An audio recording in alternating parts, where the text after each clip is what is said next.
Unspoiled Network podcast. This is Spoil Me, covering One Piece, episodes 257 and 258. In these episodes, Sanji, Usopp, and Frankie decide that they are going to work together. Except Usopp has an asterisk, because he just can't quite bear to face his friends. So he comes up with an elegant solution. Welcome to Spoil Me.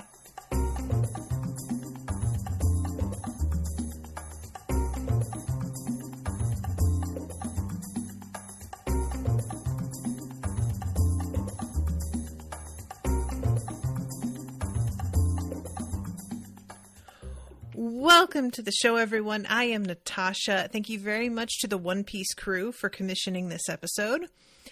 So, y'all, you know what? I'm going to wait. I want to talk about this off the top, but I'm not going to do it. I'm going to resist, and we're going to start at the actual beginning of this episode. So, first of all, I want to mention how interesting it is to have this kind of climactic, and I'm not positive that what's happening on the trains is going to be like the ultimate climax of the whole Water 7 arc. It might not. But I'm gonna go ahead and like treat it like that is what's happening because I feel like it is, and if I'm wrong, it's fine. But I feel like in terms of the ratcheting up of everything, this sequence with the two trains and the chase and the fights, I believe to be the superior of all the like climactic portions of an arc so far. And I don't know if it's just because I have gotten to know these characters better and that just sort of feels more satisfying as you go on. I don't think that's it. I think that what we're getting is, first of all, the unexpected alliance with Frankie is kind of fun. And there is a sense of real focus that a lot of these don't have, because of the fact that it's all taking place on these two trains. And I know that we have had these arcs take place in focused areas before, like, I can't remember the name of the actual, like, Earth island in Skypiea that's, like, sacred.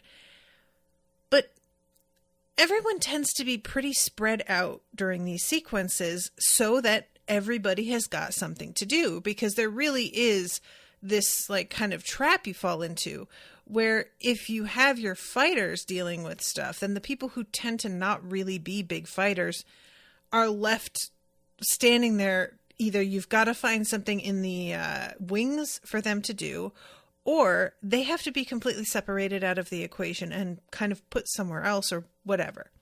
Upper yard. Thank you, Florian. So I think that having these just two distinct trains that we know are literally on the same track, this is like, it has forced everybody into this like sort of funnel. And I feel like that's to the good, because otherwise the show gets extremely scattered. And mostly that tends to be kind of its charm, that it's all over the place and they just do fucking whatever. But I think that when you have had a big, I want to use the word blousy, and I'm not sure that that's really like the correct use of that word, but it's what I imagine. It's sort of like the plot is just sort of waving its arms in the wind, and everybody just kind of winds up where they wind up and they're doing their wacky things. And it just is a bit difficult to keep track of what all everybody is coping with. So if everybody's on the train, everybody is dealing with Aqua Laguna, everybody is dealing with like the same like general goal of saving Robin, but they have totally different approaches because of where they're positioned and who they have as allies and what they're up against. It just brings it all together in a way that I think feels a lot more cohesive and fun to watch.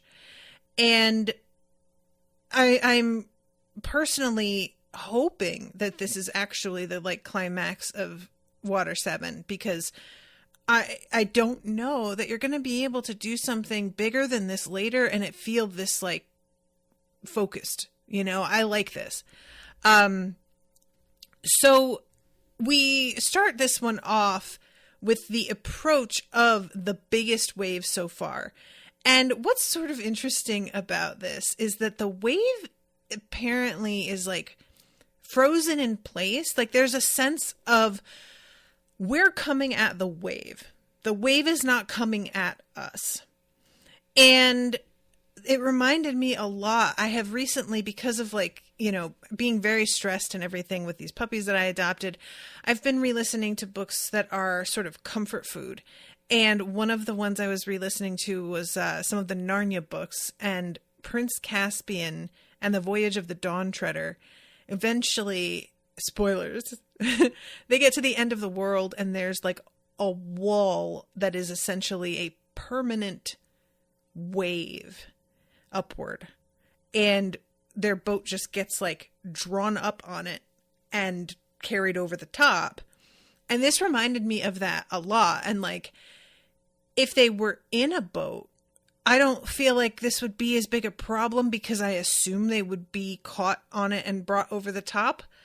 I think that is, I don't think that's like how it would really work. And I think that probably once they got brought to the top, then they would have a real issue with just plummeting earthward or waterward, I suppose. But the fact that they're on this track that goes straight through the wave is the problem. So they have to create a way through. So everybody is preparing weapons because their theory is that they can just blast a hole through the middle of the wave. Which, sure. Okay. Yeah, we'll do that. And that does wind up being precisely what they can do. But, it was very unexpected to me that essentially what happens is that Luffy and Zoro just fight the wave itself. They fight the storm, very literally, which is just hysterical. Like, Luffy punches water into submission, basically, so that they can get through it. And there's a sequence of them, and I'm jumping ahead here because we're not there quite yet, but there is a sequence where they go through the tunnel that's through this wave, and it is a very long sequence of them just traveling through and how long it takes to get to the other side and everything. And I am very interested in, I mean, their train is the only one that has to do this, right? The main sea train, what do they call it? Like Puffing Tom? Is it Puff? It's got Tom's name on it, the original one. And then this one is Rocket Man. Rocket Man's the only one that has to go through the wave, and the other one is basically through by the time this wave forms, if I'm not mistaken. So I don't think they have to deal with this at all. But anyway, Florian says there should be a One Piece park. I know. Remember I said that and it was like very early on? I already had all of these ideas of things that you could do. And we were in like arc 2, maybe? At this point, it is wild considering how hugely popular this series is that there isn't a park, because there is not a fucking arc that doesn't lend itself to like 5 separate rides, attractions, like all these different snacks and merch that you could make. Like, it's truly, considering how overwhelmingly popular this series is, I am really genuinely kind of shocked I don't know if it's that the idea has never been put forward. I can't imagine that's why. It has to have been put forward. Maybe it's just like logistically, or it would be just so much money up front. I don't know. But I feel like even if you're not a giant One Piece fan, it would be so bananas that you would still wind up having a really good time. There are some things that just sort of, it's like when I went to Hogsmeade in Universal Studios with my ex-husband. He had never read Harry Potter, but he still like appreciated how cool it was and all of the different, and that was even before the Diagon Alley section was built, which is way better, by the way. So I feel like you could bring somebody to a park that is based on this show, and even if they haven't seen it, shit's going to be so wild. It's just going to win them over. And, anyway, I'm sorry. I got distracted here. So this is when the transponder snail starts ringing, and it turns out that Nami is keeping it in her bra, which I don't remember her putting it there. But we get a whole thing later with Nami changing clothes, and there's just a lot of Nami sexualization in these couple episodes. So this is when we get these two like Marines who are going up and down through the train cars, and they are realizing that two of them are full of men who have been utterly laid out. There's like, mostly it's just a suggestion that they've been knocked unconscious, but there is one particular train where there are two men that are hanging from the ceiling. And I'm pretty certain it's just supposed to be that they're hanging from their collar or something in a way that's just they were picked up and put out of the way, but it really looks like they've like been hanged. And it was a bit more morbid than they usually tend to do for this show. So these guys are trying to figure out what's going on and warn their superiors. And this is when we meet Captain T-Bone, who is really interesting to me. Captain T-Bone looks like a Voldemort-esque type dude. He's got a sort of like noseless face, more like it's very flat. It's not that there's no nose, but it's very sort of snake-like. And his skin is really gray, and he is the sort of look that he's got just gives sort of skull-like. It's a really creepy face. And he's missing a tooth. He's got, I think, long hair. It was hard for me to tell whether or not the hair is actually his hair or if it's part of this sort of helmet that he's wearing, because the hair kind of comes up under his cheekbones in a way that I think maybe that's supposed to be his giant sideburns in addition to the very long hair.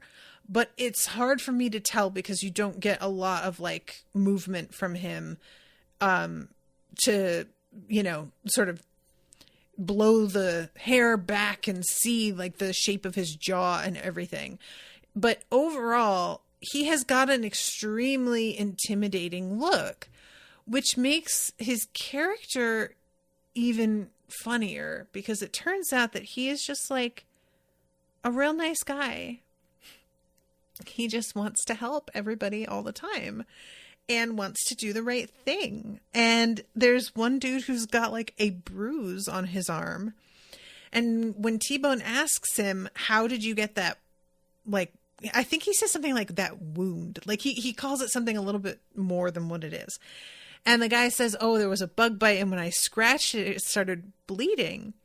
And he says something like, that's terrible. Here. And literally rips a piece of his cloak off to bind the man's wound with, which it does not need. And there is something about having a character who is sort of like, I am imagining going to be a boss that they have to beat. I mean, they wind up leaving him behind, I think, in one of the train cars, but that means that like Sanji or Luffy and Zoro are going to come upon him eventually. I am deeply curious what he is going to make of the situation, because he is somebody who has such empathy for like his side? And does that just translate into rigidity where I am on the side of the law, which is good inherently, and therefore you as pirates are bad guys no matter what you say or do? Or is he going to be that kind of like, no, the morality is separate from the law, and I want to help these people that are trying to help their friend who did nothing wrong and is sacrificing herself to save them, because that is a very selfless act that I approve of due to the honor of it, kind of thing. I don't know where he falls on that, because we don't really see a lot of it beyond just, there's later on one of these Marines comes in and is telling him about the issue with the other cars and these guys that had been taken out. And before the dude can even say anything, T-Bone just turns around and yells, "I'll help." And I love the guy just having like kind of stumbling over his words and being like, okay, thanks, but I didn't get to tell you what it is yet. So, because like, you guys know this, I am a sucker. This is part of why I'm enjoying Frankie so much. Part of why I enjoyed Mr. 2 so much. I am a sucker for a bad guy that is simply a bad guy because he hasn't really like examined his position. He hasn't used his critical thinking. But you can tell that his heart is mostly in the right place in his weird way. And that if you were able to sit down and really have like a drawn out conversation and present your points, that he would be won over and realize like, oh, my bad, you know? So, and I'm not even gonna lie to y'all, there is like a part of me that every time this happens, I just want whoever the character is to become a permanent part of the crew. And I don't really want that. You know what I'm saying? Like, I don't really. But when they're really fun, it just kind of feels like I want them around a little bit longer. I mean, I wouldn't be mad if we had Frankie hang out for a while. Especially because every time Frankie learns anything new about the crew, he's just immediately going to like write a song about it. It's just a good time. So all that said, obviously, I do not want Captain T-Bone to become like a part of the crew. The man is a Marine. Like, it's just written all over him. But I want more of what's going on with him. I would be down for some like filler episodes to do with these bad guys turned good. Or at least turned slightly more thoughtful. You know, that would be a kind of a good time, I think. So anyway, yeah, when this guy comes in and tries to explain to him what's going on, he says something like, well, for heaven's sake, go and administer first aid and attend to the wounded and find people to look through the trains. And he just gives really basic orders. And I was like, okay, see, and he's got like a head on his shoulders. The dude does not he's not like totally thinking straight when it comes to wanting to help people, because obviously ripping your cloak apart for a bug bite is not a good move. However, the orders that he gives this guy here, they're 100% correct. So there's a part of me that's sort of wondering, like, how competent is he? How easy is he to knock off course? Then we go to Sanji and Nami talking on their snails. And in the background, we've got Usopp and Frankie both sort of screaming. And I think it's supposed to be, it's hard to tell because of the way it's animated. I think it's supposed to be simply that each of them being on top of the train are getting caught by the wind and having a hard time holding on. But it's animated so strangely that I wasn't even totally convinced of this. And I have to mention something that's like, I think kind of cool, which is the way that they animate the people who are out in the rain. There's like a sort of halo surrounding everybody that is the actual bouncing off of the raindrops that are hitting them, you know? And this is the thing that you can sort of get in life, but it just looks really neat in the animation, and it's a fun thing to add in and really emphasize how absolutely soaking wet everybody is. Because it's not just the rain, of course. There's also like the storm itself. So anyway, we have Frankie's crew attempting to blast their way through this wave.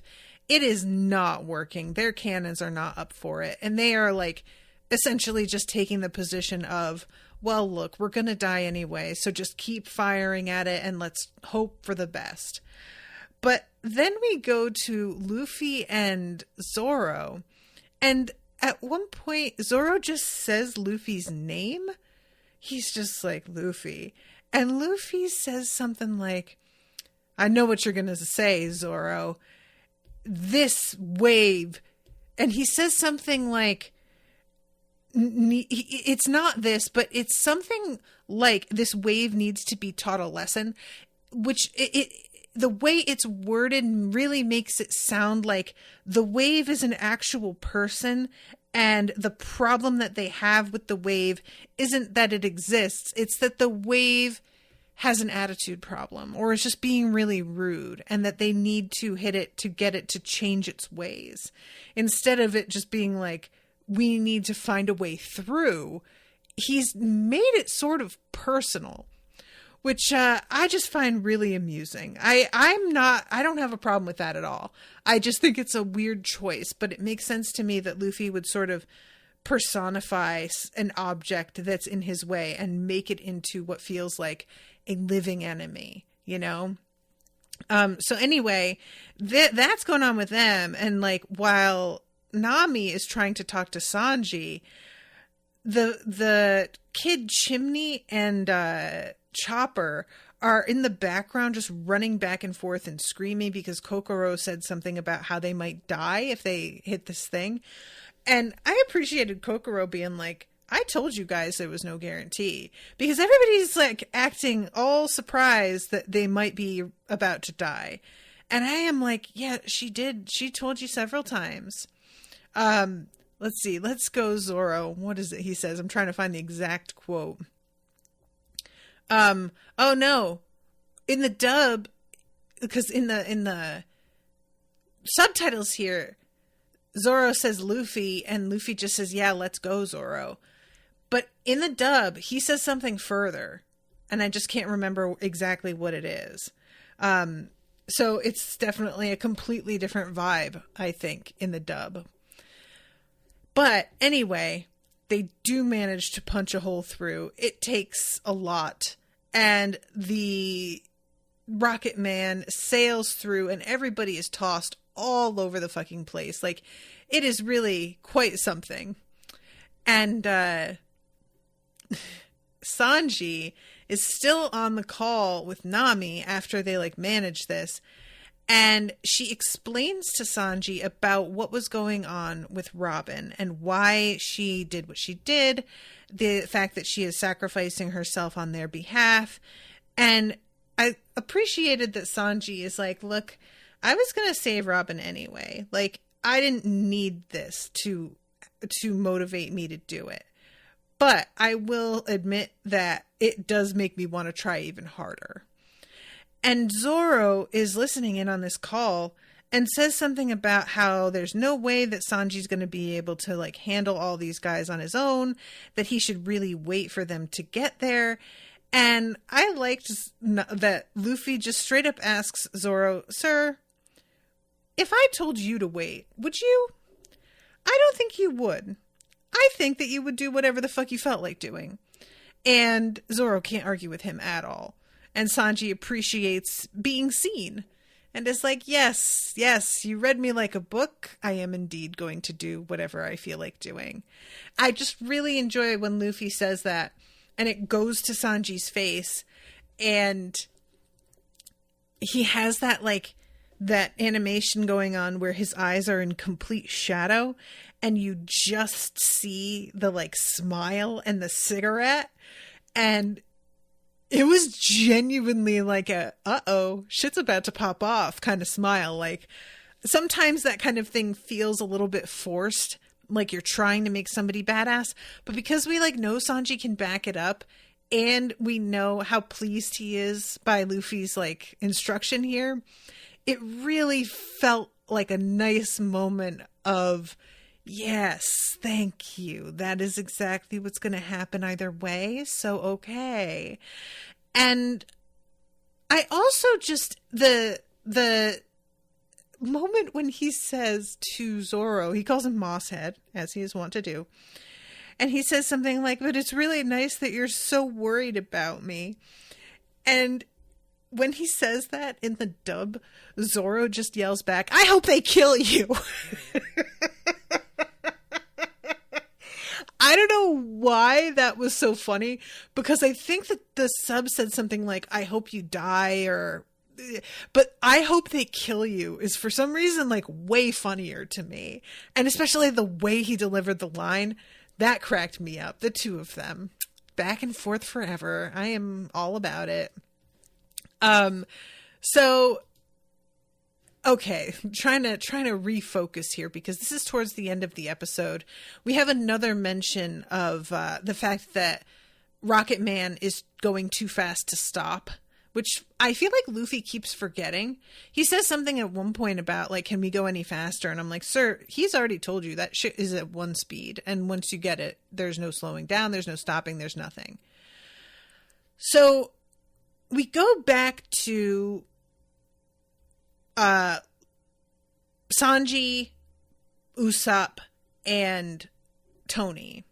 And this is the first time, of course, that Usopp is hearing about what Robin was trying to do. And, of course, Tony is in the background just being like, what a sad story. But Usopp is clearly kind of fucked up over this. Like, the way that he is looking down, there's just such a sense of shame rolling off him. I just really fucking feel for Usopp, the amount of shame this guy carries around. I just, and it's kind of interesting because I have said, you know, I always talk about the connection that I see here and there between this show and the Cradle series, because Will White is a big fan of this series. And Lyndon has just a lot of Usopp vibes sometimes. And especially in the, you know, he over prepares, or just he has a lot of gadgets because he doesn't have abilities. A little mild spoilers for Cradle, but you know, he essentially has like a disability in a world where everyone has magic and he doesn't have it, and he has to compensate for that. And so he makes things or cheats or, you know, finds loopholes around stuff. And a lot of his character is based on having shame around his inadequacy. And it's really rough sometimes. And there have been a lot of moments recently with Usopp, and how I'm just really seeing the connection a little bit more now that we're further along with him. Because so much of the time, it's just been sort of taken for granted that Usopp is a regular guy and his friends, or a lot of his friends, have superpowers, and he knows his place within this hierarchy in terms of his own abilities.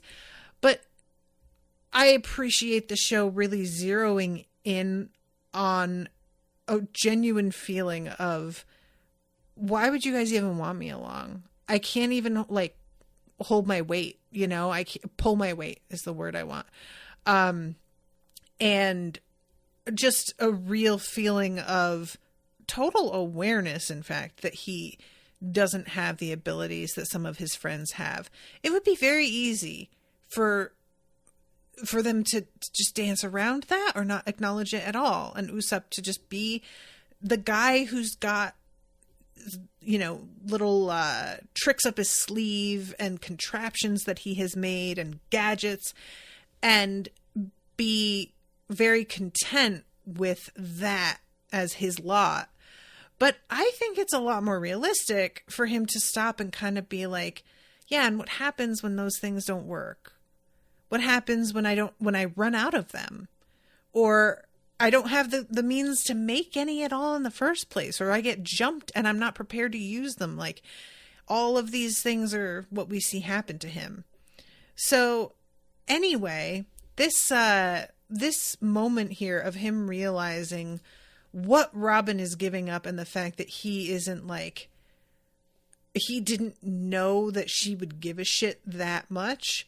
And the fact that he turned his back on the Straw Hats, he is just trying to decide what he's even going to do. And of course, Sanji, it's just like 100% I'm going to go rescue her. And Frankie, who had a second ago been like crying on the ground because of this moving story, hops up and is like, yeah, I'm definitely going to go with you. And I have reasons to not want Robin in the government's custody of my own. I won't get into them, but I can certainly get behind you on your mission here. And this tale was just so poignant. I just have to. And then he turns and yells to Usopp and is like, hey, so what about you, buddy? And Usopp stands up and says, I'm not coming. And I will tell you what, kiddos, I was truly shocked. I was so mad at him, and I still, like, I understood. And I wasn't even like, it wasn't the kind of mad where I wanted to slap him, which can happen. It was the kind of mad where I was like, oh, come on. I thought you could put that aside and like be more mature for a second, sir. I didn't think that you were still so hung up that you were going to act this way again. So when he decides that he's not going to come, I was just like, is this really it? Because I feel like and spoiler, he does wind up coming, but it's like a whole thing. If he didn't go, I think this moment would have been even more decisive for me than the moment where he walks away from the crew to go be on the Mary by himself. The turning away from a friend in peril, in need, who is sacrificing themselves for you, that for me felt like the ultimate, I'm closing this door behind me and I'm not opening it again. This was a much bigger test in my eyes than the other was. And it's just the sort of thing that I feel like it would be a lot harder to come back from and apologize that you just bailed when they really needed you. And they being the person you're rescuing, but also your team that is about to go after her. Like, everybody needs you and you just decide to not show up for them. And this is when he says something about how, like, I humiliated myself in front of my friends and I can't show my face in front of them. And I don't owe her anything because I'm not even part of the Straw Hats anymore. So, and I was like, I mean, all of that, if you're going to be going by the book, is technically true and correct, but I'm deeply disappointed in you, dude. So he just is basically like, I'll see you guys around. And he starts to walk away. And I really do like Frankie just being like, and where exactly are you going? We're on a train. Like, what are you doing? So we cut away from there to these Marines again that are still like searching for the intruders on this train. I love the running joke of T-Bone ripping off a piece of his cloak every time he comes across a dude who's been felled. So he, at the point at the end of this episode, his cloak is up around his shoulders, like the bottom of it, because he's ripped almost all of it off. It's essentially like a little shrug. It's a capelet now. And we have two dudes that we get a bit of a preview for, because we have, you know, T-Bone and saying like, this is bad, and being worried about what's going on. We cut to one of the Marines going into the kitchen and saying, Wanzi, this train is in a whole lot of trouble. And this dude the subtitles has him say, shut up, I'm the one who's in a whole lot of trouble. In the dub, he says, shut up, your face is in trouble, which is much, much funnier. And then there's a like weird, I can't tell if this is red hair or like a red feather draped over a hat, I think. But they yell, to somebody named Nero, the criminals made an escape. And you just like hear this guy's voice, but you don't see a face. So this is somebody, I guess, that they're going to eventually be facing after the next episode, because we don't see him. We see Wanzi in the next episode. Anyway, so one of the Marines like leans out the window and he finally spots Sanji and Frankie up on the roof. And both Frankie and Sanji are like, shit, what are we going to do?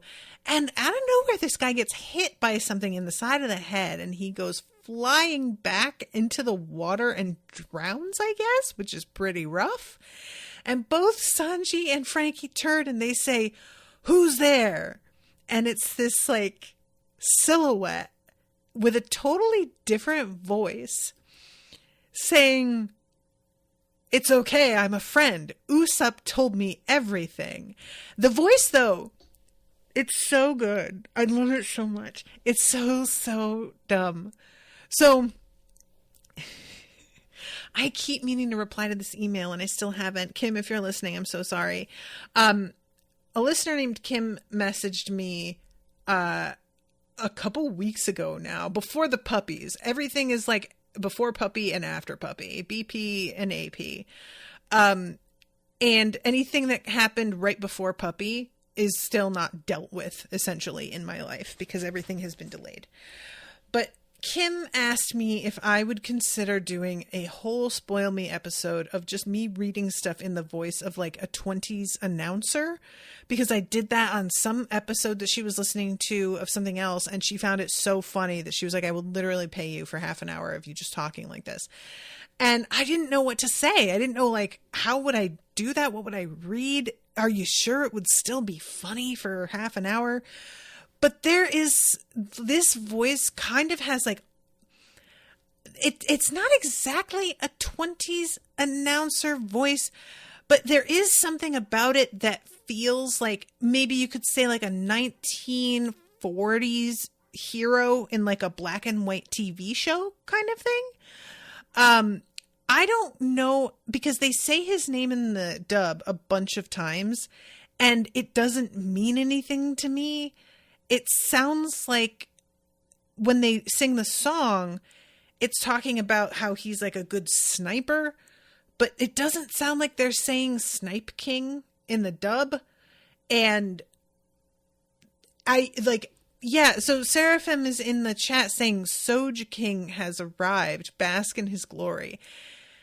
Is that how you say it, Sogeking? It's such a shame that this name is so bad. I like, you know, I'm sure that there's a reason for this name, and if there's like a translation, you know, there's probably something that makes sense. But on my end, I'm just like, but for the dub, could we not have picked something that was a little bit easier to remember and a bit catchier? I don't know. But anyway, I heard that you guys want to rescue a mademoiselle. That alone is reason enough for me to lend a hand. I will fight alongside you. It's like this really enunciated, elevated, distant sort of speech. And I am very into it, especially when Usopp breaks and talks like himself for a second and then recovers and goes back to this voice, which I think is hilarious.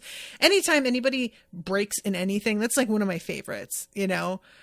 For a lot of really amazing breaking, can I recommend Murderville on Netflix, which some of the episodes were not good, but there is an episode with Kumail Nanjiani, and there is a lot of breaking in that episode, and it is the hardest I had laughed in months when I saw that. Let's see. Florian says, "Oh yeah, you have to listen to the Japanese version of this." Seraphim says, "Soj is Japanese for sniper."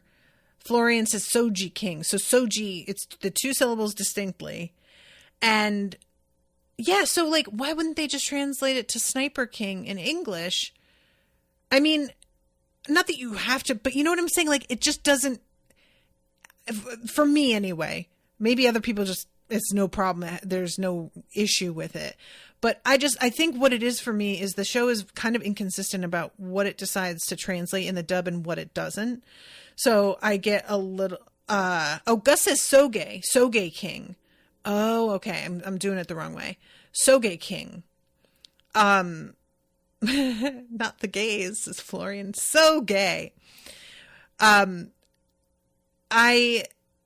think that's really more what it is that sometimes things will be translated and other times they aren't. And so I feel like I have difficulty remembering things that aren't in English, which I don't think is like particularly surprising. But yeah, and he's got this like mask on, and I love that there's a hole in the mask for his giant nose to poke through and everything. There is no mystery here. It is like very obvious who he is. So the next episode begins, and when he announces, "I am Sogeking," we get a full-on theme song. Y'all, I loved this so much. I am just always interested in a good theme song for anything. I think they're funny in general. Like, there is just no theme song out there that doesn't have an element. When I say that, I mean like for a specific character of the ridiculous to it. And I love the way that they have this mask that is not really very tough. It's got like these full red lips, and it's sort of like a half of a sun because of the rays coming off it. It's just a kind of weird look. So in combination with the theme song, it's just a weird energy. And he's on a cliff top, and the camera like zooms in on him really like quickly from several angles. It's extremely dramatic. And the whole song is just about how he has like flawless aim and he never misses. And it's delightful. I was totally into it. I rewound it to watch it again because I just loved it so much. He says something about, in the subs, it's saying the man who hails from the island of snipers. And I thought it was interesting that in the sub, there's a point where it says now run away. But in the dub, they say there's no getting away or there's no escape, I think. So it was interesting because the sub kind of made it sound like inadvertently, even in his theme song, Usopp is dunking on himself, like admitting that he's kind of a coward. But in the dub, he's talking about how nobody can get away from him and making himself seem tougher. And I'm very curious how like that tone seems to have changed a little bit. Let's see. Gus says, yeah, I'm not sure why the dub didn't translate it. Seraphim says, now this is a very common mistake. Sogeking isn't Usopp. Usopp is from Syrup Village, but Sogeking is from Sniper Island, which is in your heart. Is Syrup Village in your heart? No. Is his village is called Syrup Village? Is that true? I don't remember that ever being mentioned.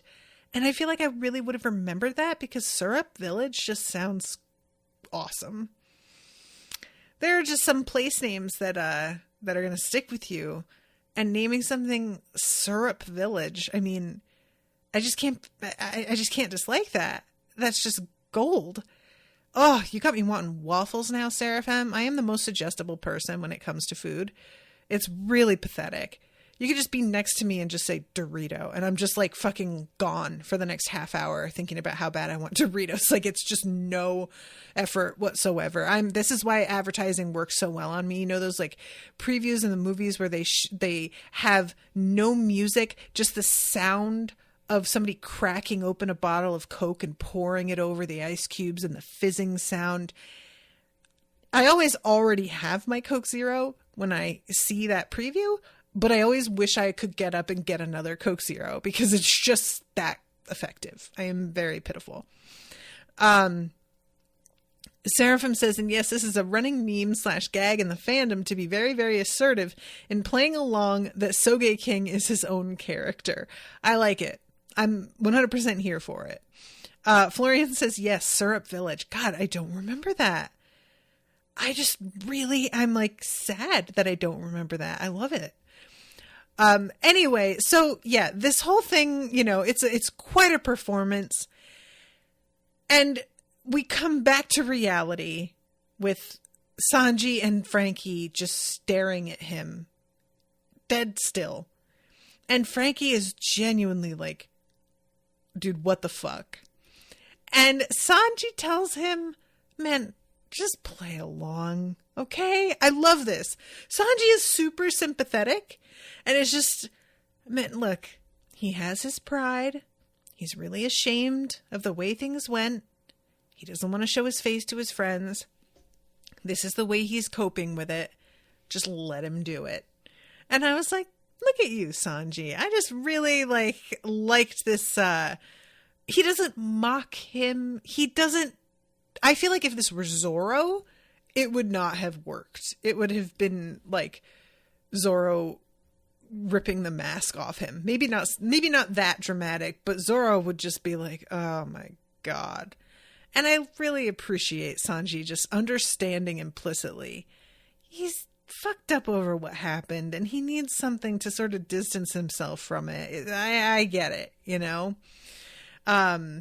So this whole thing is delightful. And I was so glad that this was what Usopp decided to do in order to give himself a way around his feelings of shame and still help his friend. Ultimately, that's what it's about, is that he wants to help truly so badly that he will just develop a complete alter ego in order to still be able to do that. Good for him. It's good shit. So this is when Sanji is like, all right, so we need to figure out exactly what we're going to do to rescue Robin. And he says, we've never met before. Don't you guys have any questions about me? There are 5 other cars, by the way. And he asks Usopp, I think Frankie asks Usopp, where's the island of snipers? Here it is. Why? It's in your heart. There's a long silence again. And Sanji asks Frankie, are you strong? And he's like, am I strong? Am I strong? Absolutely, I'm strong. So I'm going to jump ahead to him being strong for a minute here because it is a straight up Terminator-esque kind of moment. They are in this train car and the men are firing on Frankie. And I love the fact that we had this whole moment here where they're sitting and just talking. And yet in that whole time, it never occurred to him to let Usopp and Sanji know that he is a cyborg. I was surprised that even Usopp didn't know that he was a cyborg because I thought it might have come up within their conversation. And Usopp did see him attempt to fight. So, I just kind of thought Usopp would know. But it is funny at one point when he is saying what a touching story it is that Sanji just told. And Sanji's like, are you crying? And he says, I'm not crying, you're crying. He holds up a hand towards Sanji to sort of shield his face. And that hand has a muzzle in it. That's where he fires out of. And I love the fact that Sanji just sees that and is just like, nah, whatever. I don't know what that is. He doesn't ask any questions here. But yeah, we find out pretty quickly that his front is the part that is bulletproof, but not his backside. Because in order to become a cyborg, he had to do all of the surgery on himself. There is something about that is so janky. I love this. I really was thinking he got rescued by doctors who saved his life and made him into a cyborg. It never once occurred to me that Frankie just did it to himself. I don't know if surgeons rescued him.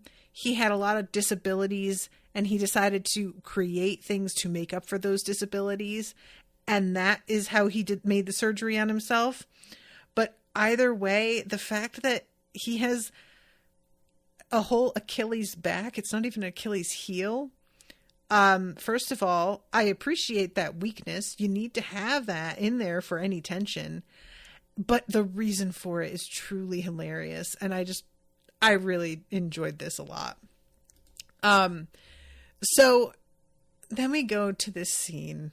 And this is the one I had sort of hinted at earlier. It's pretty funny, though. We see a bunch of the shipwright dudes.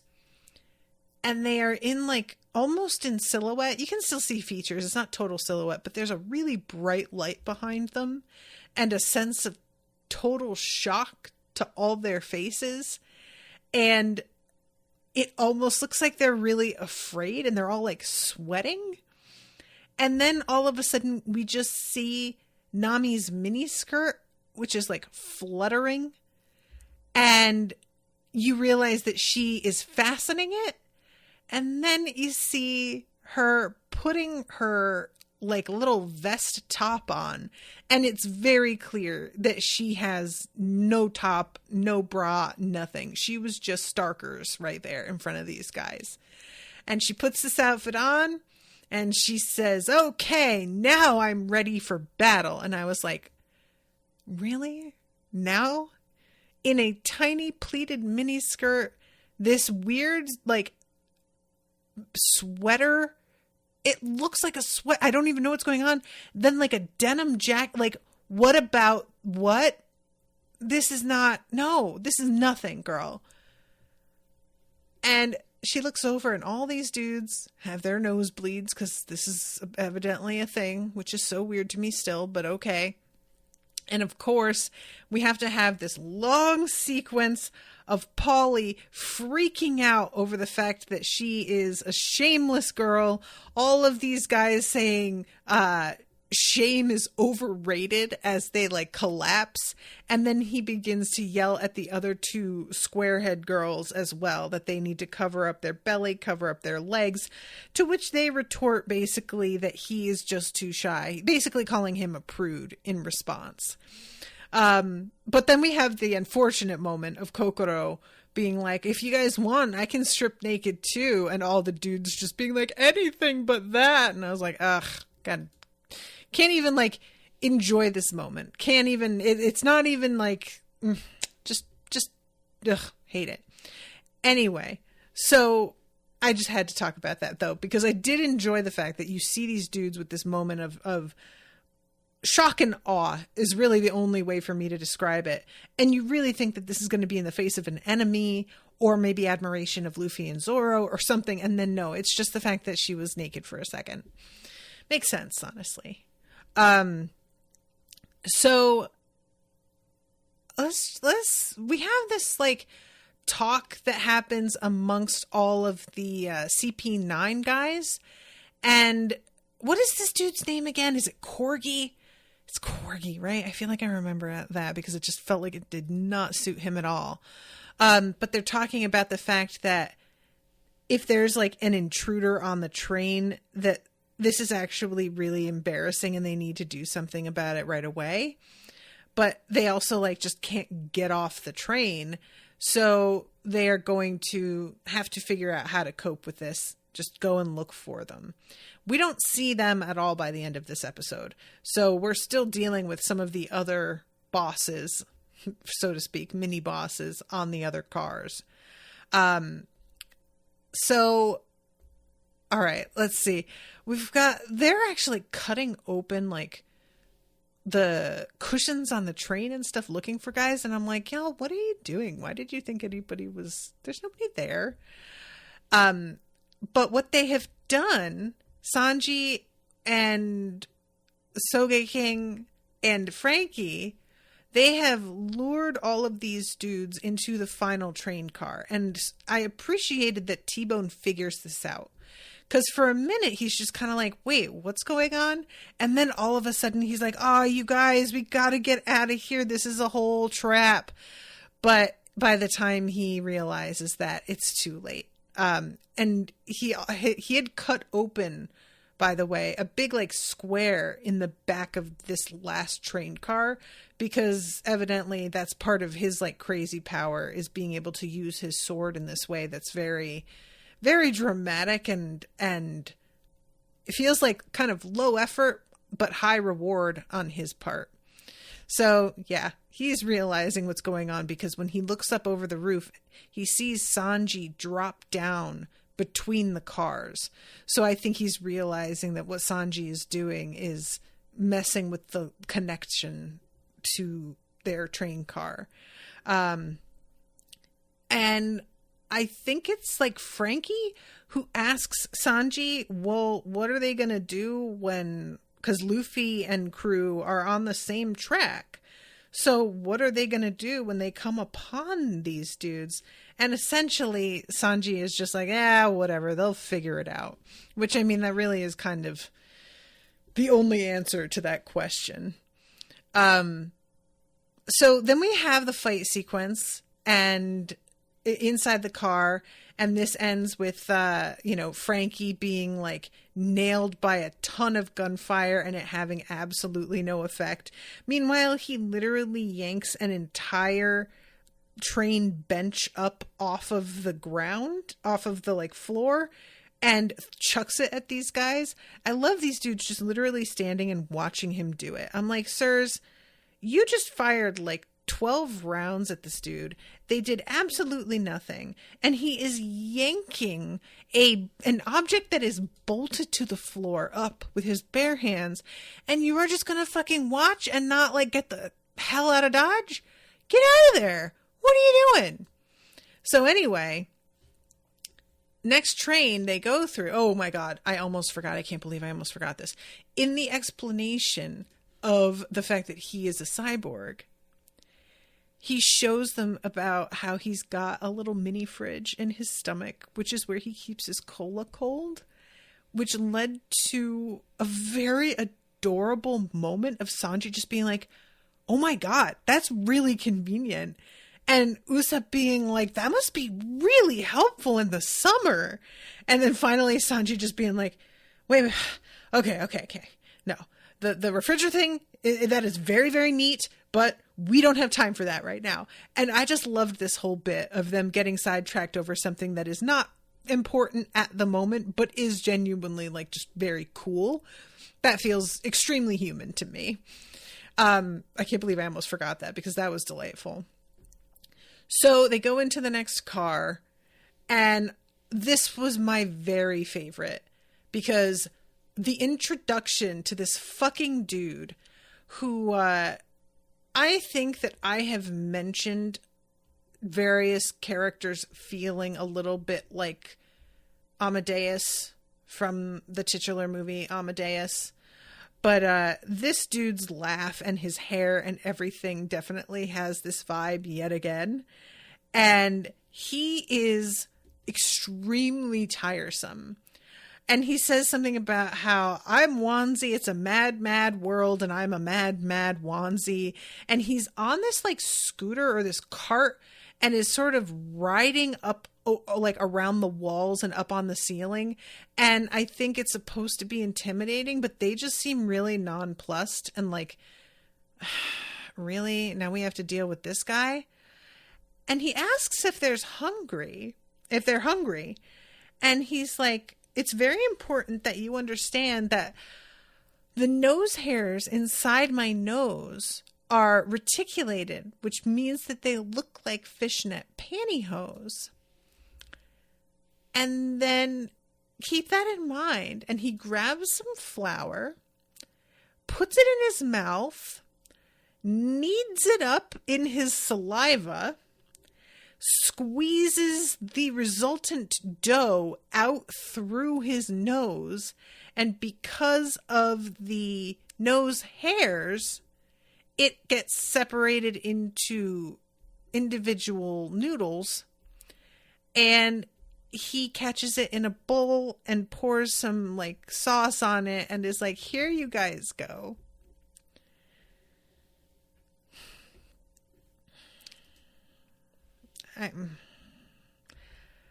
I do not know what kind of fucking sicko maniac came up with this idea, this whole concept.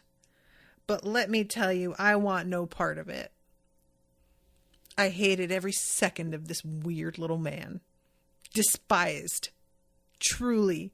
So revolting. Ugh. I hate this so much.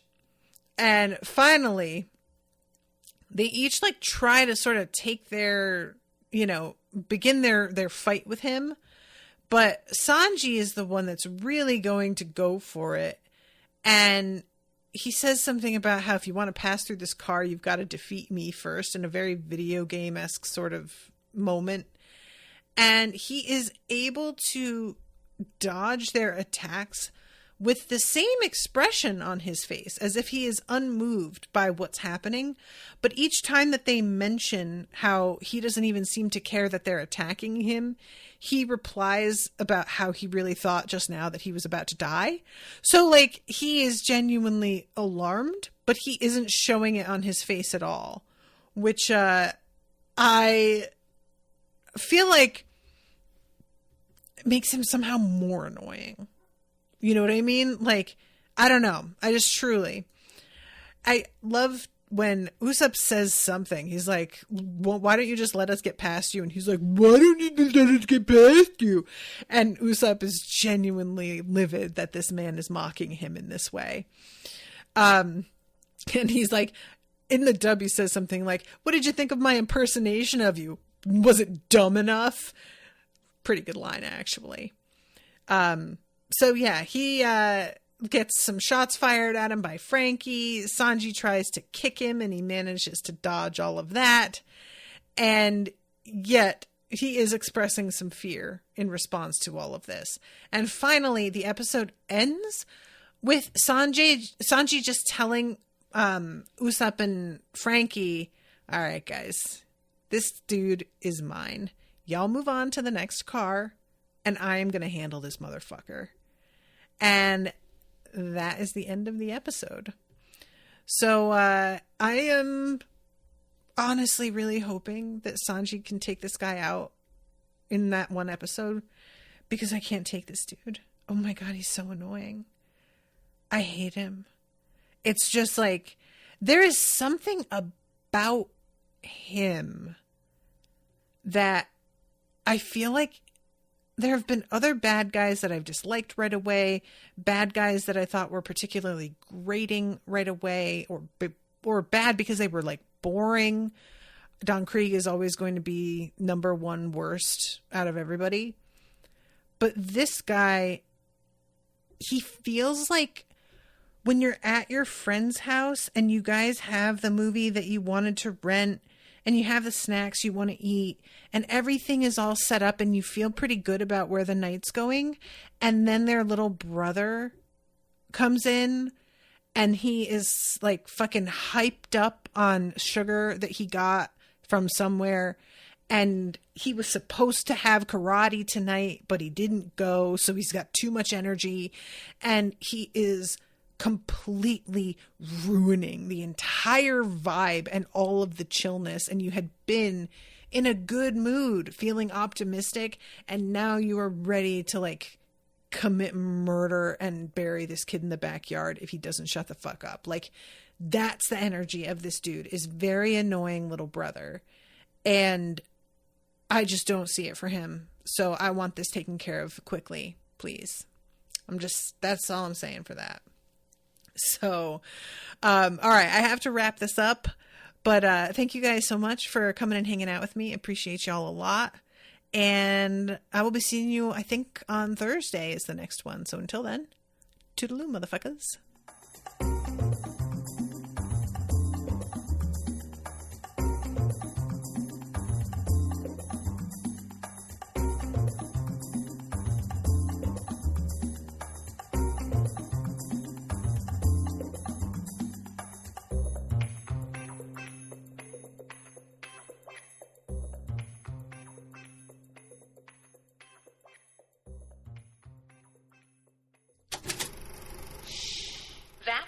Unspoiled Network podcast.